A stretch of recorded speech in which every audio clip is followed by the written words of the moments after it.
orang Katolik, Shalom Alaikum. Ini mungkin pertanyaan ini saya akan jawab, tapi setidak-tidaknya saya harap bisa membuka wawasan kita. Catatan sebelum menjawab ini, bahwa kita sebagai orang Katolik sudah selayaknya dan sepantasnya setiap hari dalam semangat kerendahan hati, kita mencari dan memahami apa arti iman kita. Kenapa kita beriman Katolik? Terlebih mengenai Ekaristi. Kenapa kita percaya akan Ekaristi?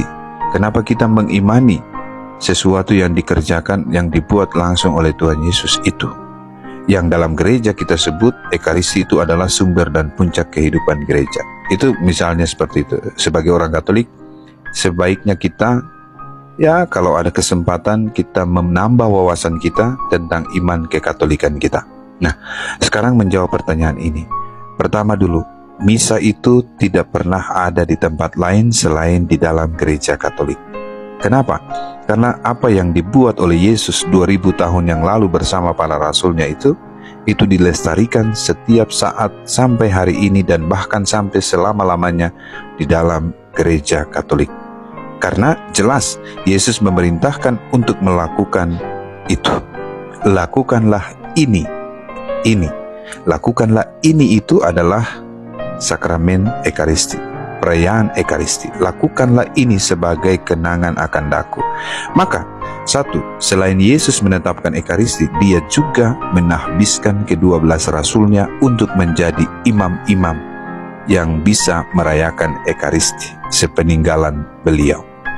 Karena itu, misa itu hanya ada di dalam gereja Katolik. Di tempat lain kamu tidak akan menemukan itu.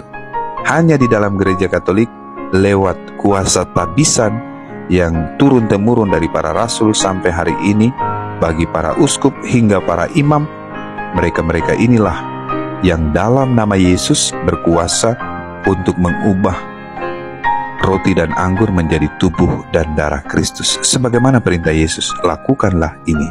Maka para rasul melakukan, para uskup sebagai pengganti para rasul juga melakukan, para imam sebagai pembantu para uskup melakukan hal yang sama. Mereka ini semua menerima tahbisan suci yang membuat mereka dalam kuasa Roh Kudus atas nama Yesus, mereka mengubah roti dan anggur menjadi tubuh dan darah Kristus. Apakah ini ada di tempat lain?